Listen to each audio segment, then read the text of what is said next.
নমস্কার, আমি ডাক্তার সরোজ কুমার পণ্ডিত আপনাকে স্বাগত দ্য হোমিও ওয়ার্ল্ডে। আজকে যে টপিকটা নিয়ে নিয়েছি সেটা হচ্ছে একজন আমার কমেন্টে বলেছিলেন আপনারাই, আমি দিয়ে দিচ্ছি এখানে। সেটা হচ্ছে সালফার যে হোমিওপ্যাথিক মেডিসিনটা তার বিষয়ে একটু সম্পূর্ণ আলোচনা করতে। তো সালফার এমন একটা মেডিসিন হোমিওপ্যাথি জগতে যেটা না থাকলে কোনো ডাক্তারবাবুর কাছে তিনি কোনো রোগকেই সম্পূর্ণরূপে সুস্থ করে উঠতে পারবেন বলে মনে হয় না। অর্থাৎ এইটা একটা এমন মেডিসিন যাকে হ্যানিম্যান নিজে আবিষ্কার করেছিলেন এবং একে বলা হয় প্রধান অ্যান্টিশরিক। এই সোরা সম্বন্ধে, মায়াজম সম্বন্ধে পরে ভিডিওতে আলোচনা করব, এটা অনেকে বলেছেন। তা আজকে এইটুকুনি জেনে রাখুন, এটা একটি ডিপ অ্যাক্টিং মেডিসিন এবং অ্যান্টিশরিক মেডিসিন।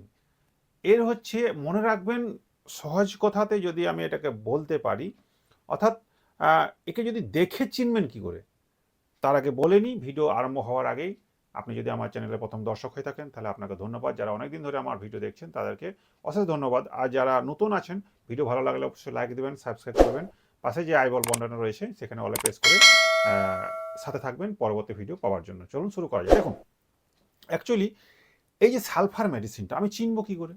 তো চিনার একটা সহজ উপায় আছে। সিমটম দেখার আগেই তাকে দেখেই চিনতে পারবেন। সেটা হচ্ছে যে ধরুন কোনো যদি পেশেন্ট আপনার সামনে দিয়ে যায় বা ঢুকে বা আসে, কোনো ডাক্তার কি করে চিনবে? দেখুন, তাকে চিনার একটা উপায় আছে। পেশেন্টটা একটু লিন থিন, অর্থাৎ শরীরে খুব একটা চর্বি জিনিস থাকবে না, অর্থাৎ থিন থাকবে, লিন থাকবে, কিন্তু খুব পাতলাও নয়। শরীরে শরীরে মেদ যুক্ত হবে না, এটা মাথায় রাখবেন। দ্বিতীয়ত, যখন সে চলবে বা কোনো জায়গায় বসবে, অর্থাৎ আমি যেখানে বসে আছি বা আমি যদি চলি, চলনটা কেমন হবে? ঘাড় আর মাথাটা নিচের দিকে নামিয়ে, আমি যে বসে আছি এরকম কুজো হয়ে বসা, যাকে কুজো হয়ে চলা। অর্থাৎ একটা এজের পর বয়স্ক মানুষরা যেমন সামনের দিকে ঝুঁকে পড়ে কুজো হয়ে চলে, ইয়াং এজেও এই পেশেন্টটা কিন্তু এইভাবে চলবে। অর্থাৎ বসলেও ঝুঁকে বসবে, চললেও কুজো হয়ে যেন চলবে, এরকম একটা ব্যাপার থাকবে। আর তাকে দেখে বুঝতে পারবেন যে জামা প্যান্ট চলন বলন সবেতেই যেন একটু নোংরা ভাব, অপরিষ্কার অপরিচ্ছন্ন ভাব। সেটা কি শারীরিকভাবে, তার মানসিকভাবেও, সেটা আমি আলোচনা করব এই। এবং দ্বিতীয়, সে খুব নার্ভাসনেস হবে, অর্থাৎ চললেও যেন আপনি দেখে বুঝতে পারবেন যে কিছু একটা ব্যাপার আছে, কিছু একটা চিন্তা করছে। সে গ্রীষ্মকাল খুব একটা পছন্দ করতে পারবে না। তো জেনারেলি এটা একটা হচ্ছে কনস্টিটিউশন, তাকে দেখে চিনার একটা উপায়। চিনলাম, কিন্তু চিনলেই তো হবে না। তাকে হোমিওপ্যাথি জগতে সালফার আমার সিলেকশন করতে গেলে প্রথম যে জিনিসগুলো লাগবে সেটা হচ্ছে তার রোগের বিবরণ তো জানবই, তারও আগে জানতে হবে সেই মানুষটা কেমন, অর্থাৎ তার মানসিক প্রবৃত্তিটা কেমন। এগুলো আমাদেরকে আগে জানতে হবে। অর্থাৎ সালফারকে জানতে গেলে তার মনটাকে জানতে হবে। কেমন করে? দেখুন, সালফারের সঙ্গে যখন কথা বলবেন তখনই আপনি বুঝতে পারবেন সে মনে হবে যেন খুব ব্রিলিয়েন্সি, খুব ব্রিলিয়েন্সি, কিন্তু সে ভুলক্কর, অর্থাৎ ভুলে যাওয়ার টেন্ডেন্সি তার মধ্যে একটা থাকবে। চিন্তাগুলো করতে পারবে না, অর্থাৎ কি চিন্তা করছি, কি বলতে হবে, যেন গুলিয়ে যাবে। কিন্তু অবশ্যই সে একটা ব্রিলিয়ান্ট, এতে কোনো নিঃসন্দেহ মানে সন্দেহ নেই। আর হবে যেটা, খুব অলস প্রকৃতির, অর্থাৎ করতে হবে, করব, না করলেও চলবে, তাহলে ঠিক আছে। মানে সময়টা পার করে দেবে বসে বসেই, কোনো রকম কোনো কর্ম করতে চাইবে না। এরকম যদি থাকে, তার মধ্যে থাকবে একটা ভয় ভাব, ভীরুতা যাকে বলা হয়।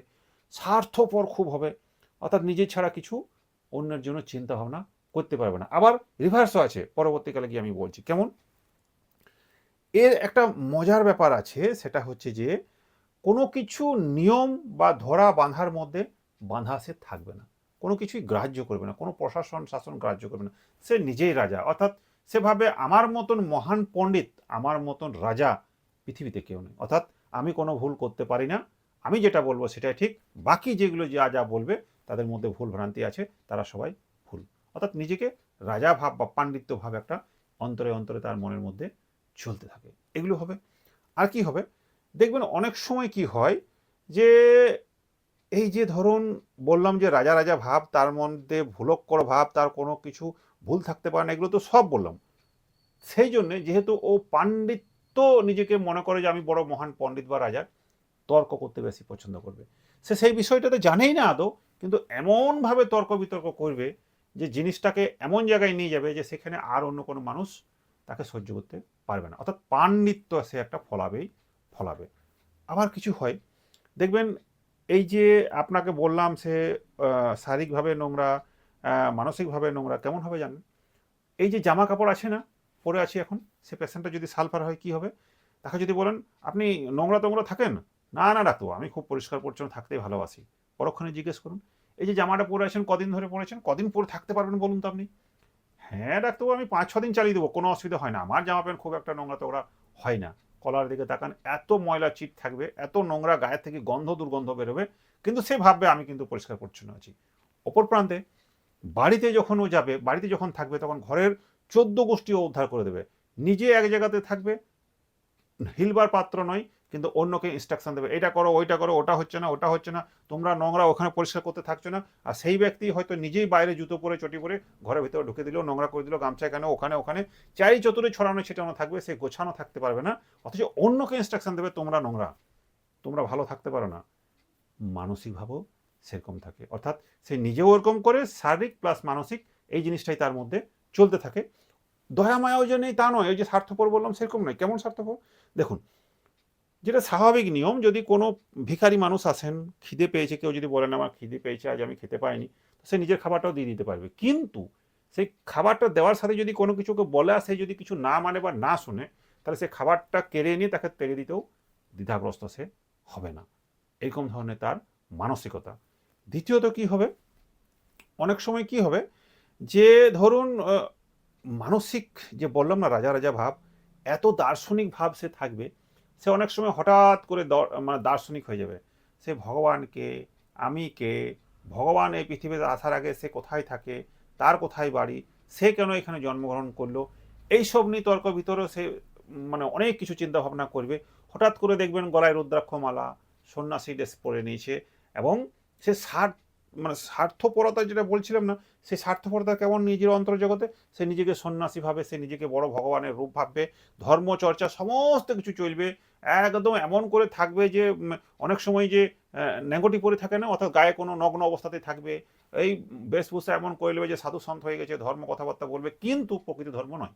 যেমন সে কাউকে ছুবে না, তার বাছ বিচার আলাদা হবে, সে অন্য সে অন্য সে অন্য, আমি ভালো, এই জিনিসটা তার মধ্যে থাকবে। অর্থাৎ রাজা রাজা ভাব থাকবে, বিদ্বান ভাব থাকবে, কিন্তু অন্তর্জগতে খোকলা থাকবে, অর্থাৎ সে প্রকৃত জিনিসটার থেকে দূরে থাকবে।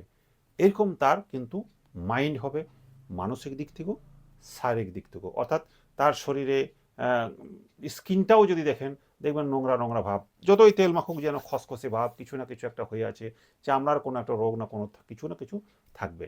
এরকম হচ্ছে তার মানসিক গতি প্রকৃতি। অর্থাৎ ধার্মিক হবে, কিন্তু ধর্মের ধার ধারবে না, নিজের মনোজগতে যেটা মনে হবে তিনি সেটাই করবেন। অর্থাৎ শাস্ত্র কি বলেছে বা তাকে কোনো শাসনের আন্ডারে চলতে হবে, সেরকম বাছবিচার কিন্তু তার নেই। এইটা হচ্ছে শর্টকাট তার একটা মাইন্ডের রূপরেখা আপনাকে দিলাম। আরও বৃহৎ আছে, পরবর্তীকালে যখন এটা মাইন্ড চ্যাপ্টার নিয়ে শুধু আলোচনা করব তখন আরও আলোচনা করব। এবার যদি তার মাইন্ড অর্থাৎ মন এমনি হয়, তাহলে মাথাটা কেমন চলবে? দেখুন এখনই কি বললাম, যে অতিরিক্ত চিন্তা তার মাথায় আসে, কিন্তু চিন্তাটা গুটিয়ে উঠতে পারে না। অর্থাৎ কি বলবো, চিন্তাটাই আসতে চায় না, চিন্তা করবে কিন্তু চিন্তাটা সঠিকভাবে আসতে চাইবে না, ব্লক করা হবে। সেই জন্য কি হবে, এই যে মাথাটা আছে না, এই জায়গাতে জ্বালা করবে, ব্যথা করবে, শূন্য বোধ হবে কখনো, ভারী বোধ হবে কখনো, চাপ বোধ হবে কখনো, সবসময় মনে হবে যেন মাথায় একটু তালুতে এত জ্বালা করছে, একটু ঠান্ডা জল লাগায়। দপদপানি ব্যথা হবে, যেটা বেলোডোনার ক্ষেত্রে বলেছিলাম হিন্দি চ্যানেলটাতে আমার, হোমিও ইনসাইডে, অর্থাৎ দপদপানি একটা ব্যথা থাকবে, এরকম একটা থাকবে। জ্বালাটাই মেন মনে রাখবেন মাথাতে, যে এখানে জ্বালা রাখবে। শীতকালেও যদি সে বিছানায় শুচ্ছে, সব ঢাকা থাকলেও মাথা এবং পা তোষকের বা ঢাকার বাইরে সে রাখে, কারণ সেগুলো জ্বালা করে ঠান্ডা লাগালেই ভালো, শরীরটা কিন্তু তাকে গরম রাখতে হবে। এগুলো জেনারেলি মাথার মধ্যে চলে, মাথার যে লক্ষণ সেগুলো এগুলো থাকে। চোখটা তার কেমন হবে? চোখ দেখে কিন্তু ব্রিলিয়েন্সই মনে হবে, কারণ সে মানসিকভাবেই এমনভাবে নিজেকে তৈরি করে যে সে পাণ্ডিত্য, তাকালেই মনে হবে যে হ্যাঁ মানুষটার বুদ্ধি শুদ্ধি কিন্তু দারুণ। চোখটা একটা কিন্তু অনেক কিছু কথা বলে তার চোখ। এই চোখের যে ধারগুলোতে আছে না, এই ধারগুলোতে একটা জ্বালাযুক্ত ঘা ঘা হয়ে থাকে। এইটা একটা খুব ভালো, যে চোখের মধ্যে একটা জ্বালা ব্যথা কিন্তু থাকবেই থাকবে। আর কি হবে দেখবেন, ওই মানুষটাকে যদি জিজ্ঞেস করেন, ও নিজেই বলবে যখন আমি প্রদীপের আলো দেখি না, তার সাইডে একটা ছায়া দেখতে থাকি গোল রিং করে। তো এগুলো একটা অদ্ভুত লক্ষণ তার চোখের মধ্যে দেখা যায়, সে নিজেও অনুভব করে। নাকটা কেমন হবে? দেখুন নাকটা কি হবে, এইগুলো না খুব লাল দেখাবে ভিতরটা, মামনি পড়বে, নাক খুঁটতে আরম্ভ করবে, এবং এই মামনি তোলার ফলে রক্তাক্ত অনেক সময় হয়ে যায়। লাল ভাবটা নাকের মধ্যে একটা থাকবেই থাকবে, জ্বালা ভাবও একটা থাকবে। অর্থাৎ সালফারের যে কোনো জিনিসেই যে কোনো রোগেই জ্বালা ভাব একটা কিন্তু থাকবে। এই গেল নাকের ব্যাপার। অর্থাৎ অনেক সময় নাকে এই ভিতরে দেখবেন নেজাল পলিপ একটা হয়, সে পলিপাস যেটা বলি সেটাও থাকে, ভিডিও আছে দেখে নেবেন আমার চ্যানেলে। নেজাল পলিপাসও এটাতে কিন্তু সারানো যায় বা হয়, যাকে বলা হয় মাংসপিণ্ড অনেক সময় বাইরে বেরিয়ে আসে, অনেক সময় ভিতরের মধ্যে থেকে যায়। মুখটা কেমন হবে? ব্রিলিয়েন্সি তো এই পেশেন্টের প্রচুর, নিজের দার্শনিক ভাবও প্রচুর, তাকে দেখতেও ব্রিলিয়েন্সি লাগে চোখগুলো মুখগুলো, কিন্তু দেখবেন ওকে দেখার একটা ওই যে বললাম না কনস্টিটিউশনে দেখেই বুঝতে পারবেন, এই যে ঠোঁটগুলো আছে না টকটকে ড্রাই এবং লাল থাকবে, সূক্ষ্মও থাকবে কিন্তু টকটকে লাল থাকবে। এই লাল দেখেই বুঝতে পারবেন যে পেশেন্টটা মনে হয় সালফারে হতে পারে। ঠোঁট মুখ দেখেই বোঝা যাবে যে একদম ড্রাই লাল, টকটকে লাল। ওকে জিজ্ঞেস করলে একটু জ্বালা জ্বালা ভাবও থাকে। তো এইগুলো সালফারের কিন্তু ফেস আমি বললাম। এবারে কোথায় যাব? গলা থেকে নেমে যায় পেটে। পেটে কি হতে পারে দেখুন, এই পেশেন্টের একটা সব সময় না অম্বল, জ্বালা, গ্যাস, টক ঢেকুর এগুলো কিন্তু থাকবেই থাকবে, এতে কিন্তু কোনো দ্বিমত নেই। এই পেশেন্টটা দেখবেন অনেক সময় লাইকোপোডিয়ামের সিমটম এর মধ্যে প্রাথমিক অবস্থায় পাওয়া যায়, অর্থাৎ টক ঢেকুর, জ্বালা ভাব, বিকাল দিকে গ্যাস অম্বলের বেড়ে যাওয়া, পেট ভার থাকা, এগুলো কিন্তু হবে। সম্পূর্ণ কখনো খিদে ভাব থাকবে বা সম্পূর্ণ লোপ হয়ে যাবে, প্রচুর খিদে থাকবে বা খেতেই থাকবে না, দুটোই হতে পারে, এরকম একটা ব্যাপার থাকে।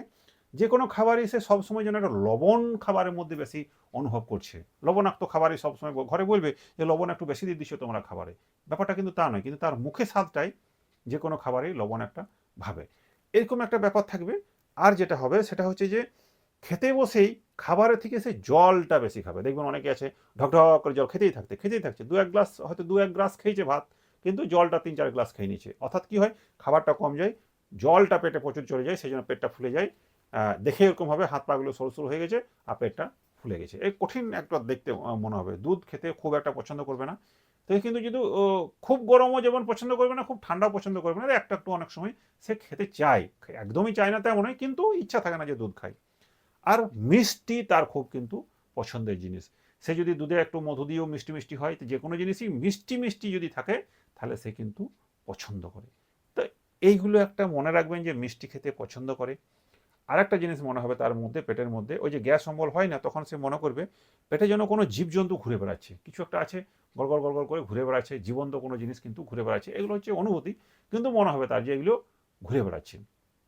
গ্যাস হবে, বাতকর্ম হবে বা প্রচণ্ড ঢেকার উঠবে, এগুলো কিন্তু তার মধ্যে হবে। আর জল খাবার ইচ্ছা প্রচণ্ড, খাবারের থেকেও সে জল খাবে, তা এইগুলো পেটের মধ্যে একটা গন্ডগোল, বিশেষত যারা বয়স্ক মানুষ হবে তাদেরকে 11টার সময় তার খিদে প্রচণ্ড লেগে যেতে পারে, বা সেই সময় সে যদি খাবার না পায় তাহলে তার শরীরে অসুস্থতা বোধ করে, তো এই 11টার সময় যদি হয় তাকে খাবার কিন্তু চাই, এরকম একটা ব্যাপার থাকে, সে খিদে সহ্য করতে পারবে না কখন না, যদি সে 11টার মধ্যে খেয়ে যায় তাহলে ঠিক আছে, না পেলে কিন্তু সেই সময়টা যদি পেরিয়ে যায় তাহলে খুব কিন্তু কষ্ট হয়। এবার পেটের যদি এই গন্ডগোলগুলো থাকে তাহলে পায়খানার গন্ডগোল তার কিন্তু হবেই হবে। কেমন? অনেক সময় দেখা যায় পায়খানা দ্বারে চুলকানি হচ্ছে, রাতের বেলা চুলকানি হচ্ছে, মনে হচ্ছে যেন পায়খানা দ্বারে কৃমি আছে, পায়খানা দ্বারটা চুলকাচ্ছে। কখনো এত শক্ত পায়খানা হবে যে পায়খানা করতে গিয়ে পায়খানা দ্বার ফেটে যাবে, রক্ত বেরোবে, যাকে ফিসার বলে, অনেক সময় তাতে ফিসার হয়ে যায়। পাইলস আছে, জ্বালাযুক্ত হয়, নরম পায়খানা হলেও জ্বালা হয়, এরকম একটা গন্ডগোল হবে। পাইলসের জ্বালা প্রচণ্ড হয়, কখনো রক্তযুক্ত হয়, কখনো রক্ত আসে না, কিন্তু এটা হয়। এই পাইলস এমন একটা জিনিস, এমন একটা কষ্টকর জিনিস, পাইলসের অনেক ভিডিও আছে আপনারা দেখে নিন, তো এটাতেও কিন্তু পাইলস সারাতে পারে। পাইলসের প্রাথমিক লক্ষণেই সালফার খুব ভালো কাজে দেয় কিন্তু, অর্থাৎ রক্তযুক্ত হলেও কি আর রক্ত না হলেও কি, পাইলসের কিন্তু জ্বালা ব্যথা পায়খানা করার সাথে সাথেই এবং পরেও অনেকক্ষণ কিন্তু থাকে, পায়খানা দ্বার ফেটে যায়, রক্ত তক্ত অনেক সময় বেরোয়, অনেক সময় বেরোয় না। আর জ্বালা তো থাকবেই থাকবে, তাতে সাথে চুলকানিও কিন্তু থাকবে, এটা মনে রাখবেন। এই জিনিসগুলো যদি মনে রাখেন তাহলে সালফার ডায়াগনোসিস করতে খুব সহজ হবে, আর বারবার পায়খানা যাবার একটা টেন্ডেন্সি কিন্তু থাকবে। এবার আসি পেশাবের কি সমস্যা আছে, পায়খানা যদি এই সমস্যা, তার পেশাবের একটা সমস্যা থাকবে। দেখুন সালফারের মধ্যে যেমন একটা বলেছিলাম যে জ্বালা সব জিনিসই থাকবে, সেরকম দুর্গন্ধ সব জিনিসে থাকবে, পেশাবেও কি পায়খানাও কি মুখের কথাতেও কি, যে কোনো জায়গাতেই দুর্গন্ধ একটা থাকবে, সেরকম পেশাবেও দুর্গন্ধ থাকে, জ্বালা থাকে, এবং এই পেশাবটা ঘন ঘন হয়, বিশেষ করে রাতের দিকে খুব ঘন ঘন উঠতে হয়। এই শীতকালে যদি বারবার ঘন ঘন পেশাব করতে উঠতে হয় কত কষ্ট বলুন তো। এই পেশেন্টের ক্ষেত্রে তাই হয়, বারবার কিন্তু রাতের দিকে পেশাব করতে আরম্ভ করেন, আর পেশাব না করে থাকতে পারে না, যেই পেশাব লাগে তৎক্ষণাৎ তাকে যেতে হবে, নাহলে কাপড় চোপড়ে হয়ে যাবার একটা ব্যাপার থাকতে পারে। পেশাবটা এরকম হলো। এবার আসি মেল অর্থাৎ পুরুষ মানুষের যে প্রাইভেটের যে গণ্ডগোলগুলো থাকে, যেমন ধরুন শিথিলতা একটা চলে আসে, প্রাইভেট পাতের শিথিলতা, অর্থাৎ তার মধ্যে একটা যে ইচ্ছা শক্তি, সেই ইচ্ছা শক্তি থাকলেও কার্যক্ষেত্রে সে পারছে না। কারণ কি, আগে হয়তো মাস্টারবেশন প্রচুর করেছেন, বা যারা বিবাহিত তারা প্রচুর পরিমাণে একসাথে মেলামেশা করেছেন, ফলে সিমেন্টটা খুব পাতলা হয়ে গেছে, ধারণ শক্তি কমে গেছে। এবং এই বিষয়ে পরবর্তী ভিডিও এটা নিয়ে বলবো কি করতে হবে, সেটা খুব সুন্দর করে বলবো। এটা এই পর্যন্তই ছাড়লাম, এইটুকু জেনে রাখেন, যারা অতিরিক্ত মাস্টারবেশন করেছেন বা হস্তমৈথুন করেছেন, এবং যারা বিবাহিত জীবনে অতিরিক্ত মেলামেশা করেছেন, তাদের যদি ধাতু পাতলা হয়ে গেছে এবং সেই রিলেটেড কোনো রোগ হয়েছে, তাহলে এই মেডিসিনটা প্রাথমিক অবস্থায় কিন্তু খুব ভালো কাজে দেয়। ফিমেলের ক্ষেত্রেও তাই ঠিক, অর্থাৎ প্রাইভেট পার্টে জ্বালা থাকবে, চুলকানি হবে, কৃমি থাকতে পারে, এইগুলো হবে, লিকুরিয়া প্রবলেম থাকতে পারে, জ্বালা ভাব সবটাতে একটা থাকবে, মেলামেশাতে একটা ব্যথা পাবে, জ্বালাযুক্ত ব্যথা থাকবে।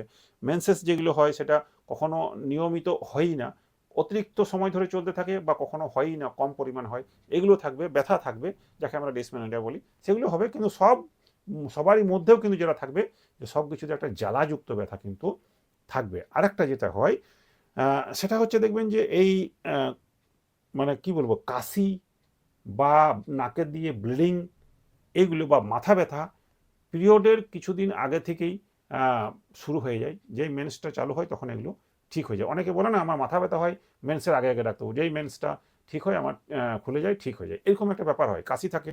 তো এগুলো মেন্স রিলেটেড কিছু কিছু জিনিস থাকে, যেগুলো আমাদেরকে দেখতে হয়। আরেকটা যেটা হয়, যেটা আমি বলেছিলাম লাইকোপোডিয়ামও, সেটাও হয় ফাইসোমেট্রা বলা হয়। অনেক সময় মহিলারা লজ্জার জন্য অনেক সময় বলতে পারেন না। একটা কি হয়, ঢেকুর উঠে, উপর দিকে গ্যাস উঠে, একটা হয় বাতকমও হয়, নিচের দিকে রেকটামের মাধ্যমে গ্যাসটা বেরোয়। আরেকটা হয় মহিলাদের, সেটা হচ্ছে ইউট্রাস থেকে একটা গ্যাস প্রাইভেট পার্ট দিয়ে বেড়ে যায়। অনেক সময় আওয়াজযুক্ত হয়, গন্ধযুক্ত হয়, মহিলারা লজ্জিত বোধ করেন, অনেক সময় বলতে চান না।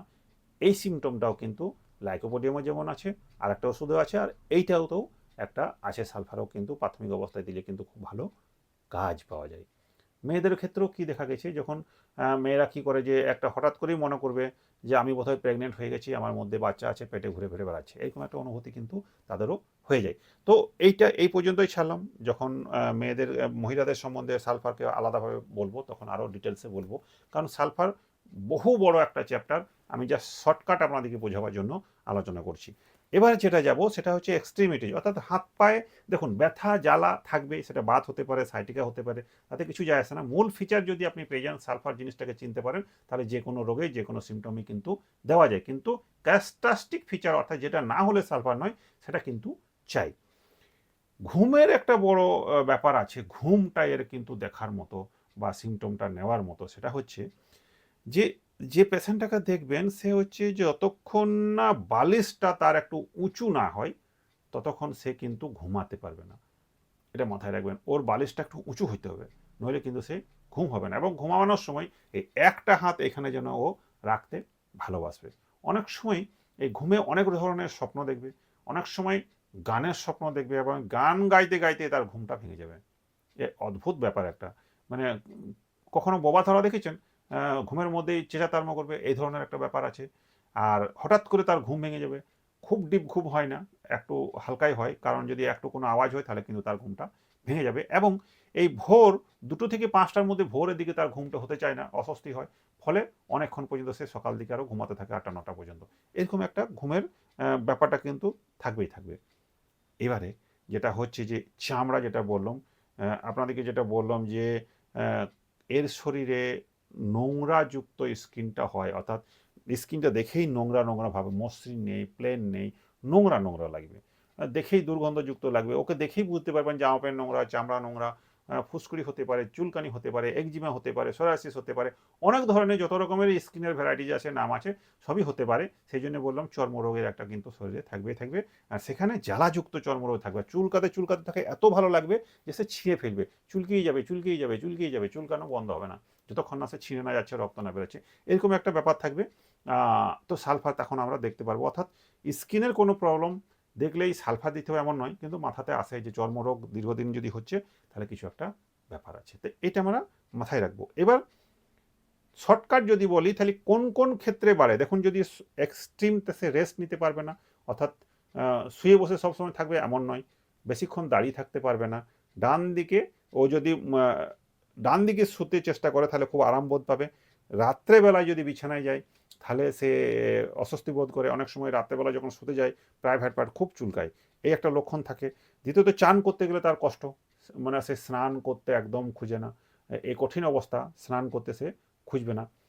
3 নম্বর যেটা বলবো সেটা হচ্ছে রাতের দিকে বাড়বে, 11টার সময় বাড়বে। আর আরাম বোধ করবে হালকা উষ্ণ গরম আবহাওয়াতে সে আরাম অনুভব করে। জেনারেলি এটা একটা ফিচার বললাম। মাথায় রাখবেন সালফারকে চিনতে গেলে যদি আমি শেষ করি সেটা হচ্ছে এই, মানসিক লক্ষণটা মেশাবেন, মিলিয়ে নিয়ে আরও ক্যারেক্টারিস্টিক যে ফিচারগুলো মূল আছে সেগুলো দেবেন। বাকি যা রোগই হোক না কেন, যে রোগের নামই হোক না কেন, যদি এই মূল ফিচারগুলো পান, অর্থাৎ বুদ্ধিমত্তা থাকবে, নোংরা দেখে বুঝতে পারবেন, সামনের দিকে ঝুঁকে চলবে, চামড়ার একটা রোগ থাকবেই থাকবে, স্কিনের একটা প্রবলেম থাকবে, গ্যাস অম্বলের প্রবলেম থাকতে পারে, জ্বালাটা ওর মধ্যে থাকবে, হাতে পায়ে একটা জ্বালা থাকবে, মিষ্টি খেতে পছন্দ করবে, এবং বাকি যে সিমটমগুলো রইলো সেটা হবেই হবে, কোনো অসুবিধা নেই। এই কটা জিনিস যদি আপনি মেনে চলতে পারেন তাহলে সালফার আপনার জন্য হবেই হবে। আজকে এইটুকুনি। আরও অন্যান্য সালফারের যে মেডিসিনগুলো বলবো, বাচ্চা বলবো, ফিমেল বলবো, মেল বলবো, আলাদাভাবে পাইলসিনি বলবো, সেগুলো আলাদা আলাদা পার্ট আসবে। সঙ্গে থাকুন, আপনাদেরকে ভালো লাগবে আশা করছি। আজকের মতো ধন্যবাদ, এইটুকুই। যদি কোনো ট্রিটমেন্ট দরকার হয় আমার কাছ থেকে, এখানে হোয়াটসঅ্যাপ নম্বর যাবে, আপনারা ওখানে যোগাযোগ করবেন। ধন্যবাদ।